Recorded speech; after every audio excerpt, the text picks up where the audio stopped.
안녕하십니까? 하나원 문학관 TV를 진행하는 손흥섭 시인입니다. 하나원 문학관 TV를 시청하시는 시청자 그리고 문인 여러분 감사합니다. 오늘 주제는 예고한 대로 제5화 하나원 시인의 중국 북경대학교 유학기에 대하여 하나원 시인의 자서전 나의 슬픈 반생기 33페이지로부터 36페이지를 바탕으로 말씀드리겠습니다. 그럼 첫 번째로 하나원 시인은 언제 어떻게 중국으로 건너갔을까 궁금하지 않으십니까?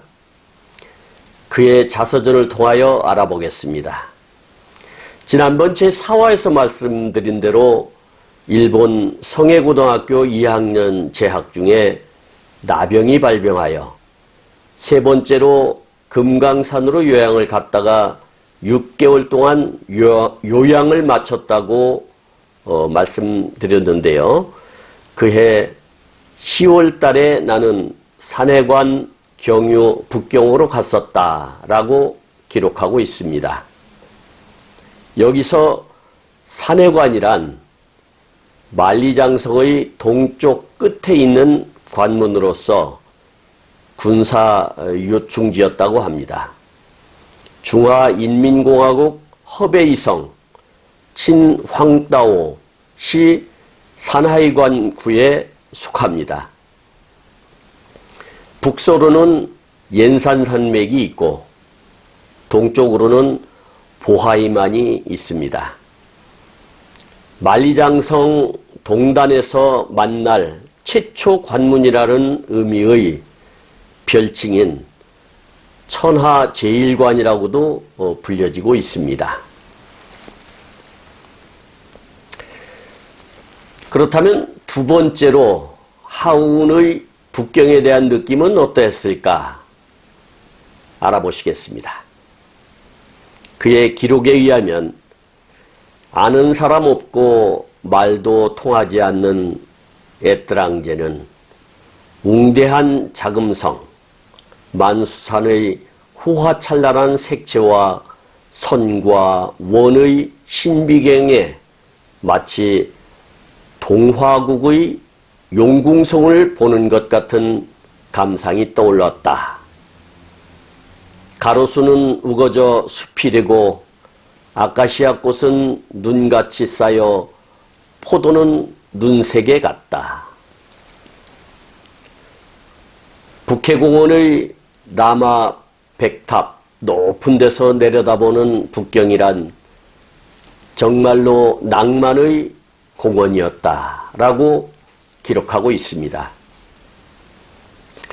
저도 몇 해 전 몇 번의 북경 방문을 통하여 자금성과 이화원 그런 주변을 둘러보았습니다. 그 둘러보는 느낌은 역시 대륙의 문화의 웅대성을 느낄 수 있었습니다. 아마도 하나원 시인도 그러한 느낌이 아니었을까 추측해 봅니다. 그럼 세 번째 이야기는 북경대학 수험 절차는 어떠하였을까 엿보도록 하겠습니다.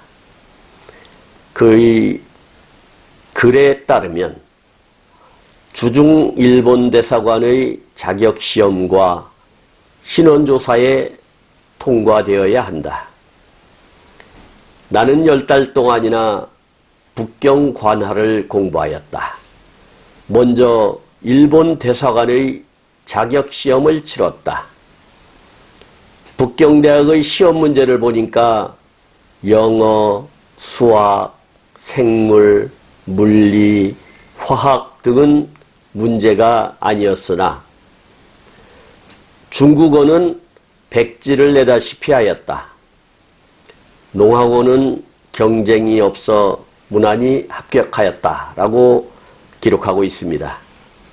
아마 머리가 좋은 하우는 일반적인 시험은 별 문제가 안 되었고 갑자기 중국어를 해야 되는 입장에서는 중국어가 어려웠던 모양입니다. 여기서 북경관하라는 뜻은 베이징과 중국의 북쪽에 있는 여러 성에서 통용하는 공용 표준어를 말합니다. 우리나라로 따지자면 서울말을 뜻하는 것이겠지요. 네 번째 이야기는 하운이 선택한 전공은 무엇이었을까? 궁금하지 않으십니까? 전공학과는 충목계를 택했다. 대학 공부는 내가 조선에서 농림학교의 수축산과를 나왔기 때문에 별것은 없었다. 라고 기록하고 있습니다.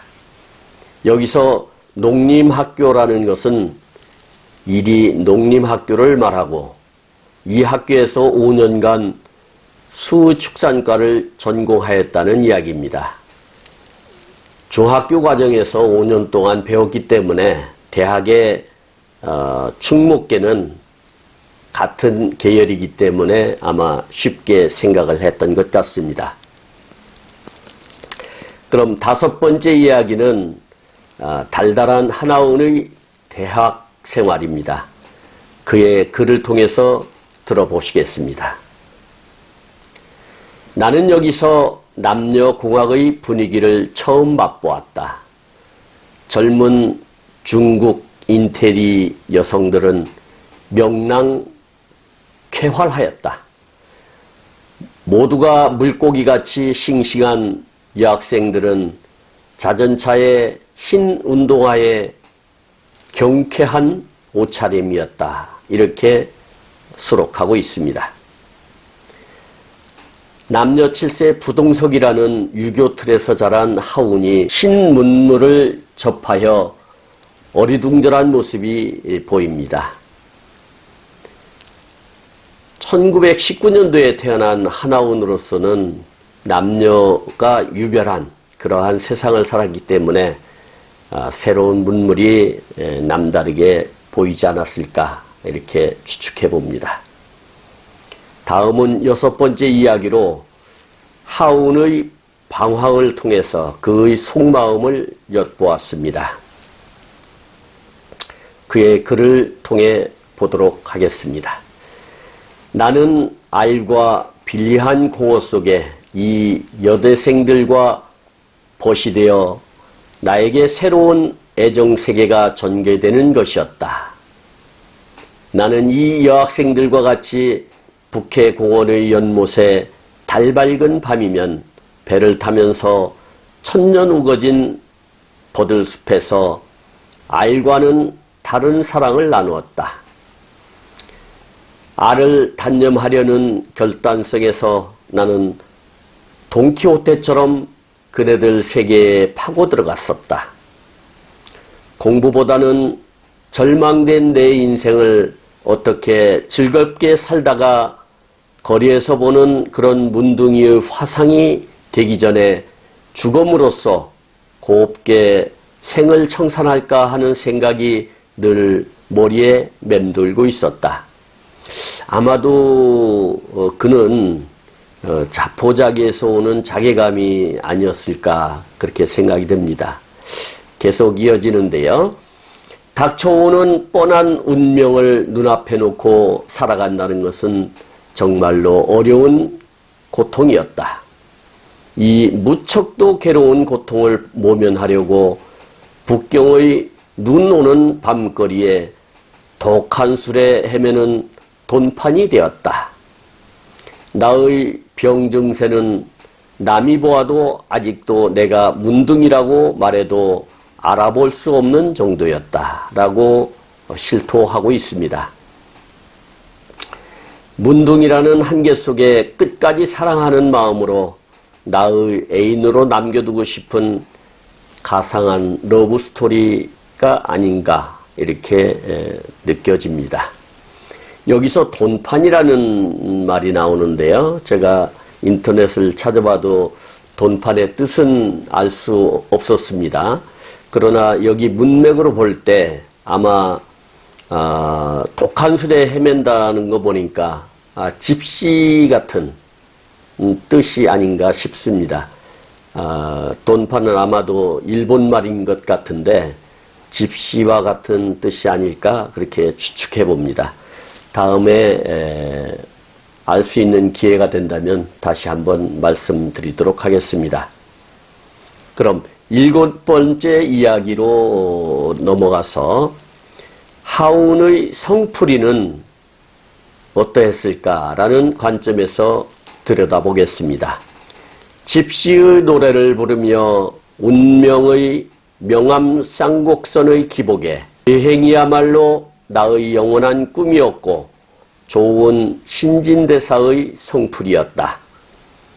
몽고의 사막이며 무조색의 석불총에 불타의 세계에 방황하든지 남쪽으로 양자강, 상해, 남경, 소주 땅 한산사의 종소리에 옛 명시구를 생각하며 절세미인 서시의 유적을 찾으면서 재행무상의 허망에 나 자신 불쌍한 나를 위로하는 것이었다 라고 기록하고 있습니다.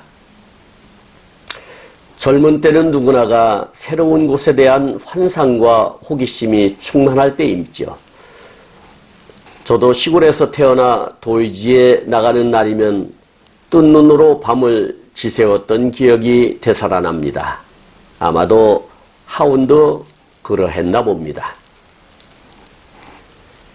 8번째 이야기는 왜 하운은 알을 결혼식 첫날 밤까지 여인이라 부르겠다고 했을까? 그의 글을 통해서 알아보도록 하겠습니다. 알을 환상처럼 그리고 알이여 불러본다. 대륙의 방랑길에 알에게 붙이는 서정시를 반추하면서 알을 생각해 본다. 나는 알을 결혼식 첫날 밤까지 연인이라고 하겠다. 그것은 연인은 언제나 젊은 시절의 자장가이며 꿈과 신비가 쌓여있는 까닭이라 하겠다.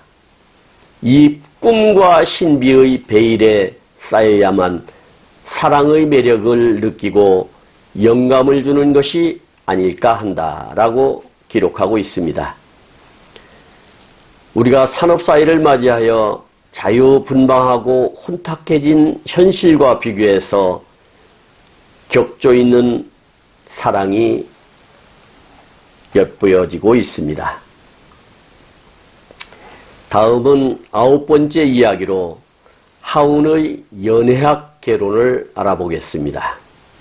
연애하는 시절에는 남자나 여자나 상대편의 비밀을 한꺼풀 한꺼풀 제쳐놓는 데에 최대의 노력을 쓰며 애를 태우는 것이 아닐까. 연애의 비밀이란 섹스, 성을 알기까지의 절정에 도달하는 과정이 아닐까. 연애에서 섹스를 알게 되면 그 연애는 어떠한 의미로서도 불행한 것이 아닐까. 그 연애는 종점에 가까운 부정한 것이 아닐까. 또 연인에게 섹스를 요구한다는 것은 상대를 매춘부로 인정하는 것이 아닐까. 섹스는 결혼의 첫날 밤 이후의 남녀 인생의 좁은 문이 아닐까. 나는 당시 이러한 자기류의 연애론을 신봉한 까닭으로 알과는 그처럼 친밀하게 접촉하였지만 절대로 섹스 관계가 있지 않았다는 것을 천지신명에게 맹세할 수 있으며 아직까지도 내가 알을 영원한 애인으로 그리워하는 것도 사랑의 매력을 느끼는 것도 아마 이러한 연애론에서 오는 영감이라 하겠다라고 기록하고 있습니다. 여기에서 하나운의 철저한 책임감과 알을 아끼고 사랑한다는 것이 여실히 드러났다고 봅니다. 지금까지 시청해주신 시청자님과 문인 여러분 감사합니다. 제가 하나원 문학관 TV를 방송하는 이유는 고난과 역경을 딛고 문학의 꽃을 피우신 하나원 시인을 널리 알리기 위함입니다. 여러분의 주변이나 하나원 시인에 관심 있으신 분께서는 다음 카페에서 하나원 문학관을 검색하시어 가입하시면 함께 하실 수 있으며 유튜브에서 하나원 문학관 TV를 검색하시면 시청하실 수 있습니다. 오늘도 함께 해주셔서 대단히 감사합니다. 다음 주제는 제6화 하나원 시인의 여인들이라는 주제로 찾아뵙겠습니다. 우리의 고유 명절 설날을 맞이하여 큰 복 지으시기 바랍니다. 감사합니다. 건강하십시오. 진행의 손흥섭이었습니다.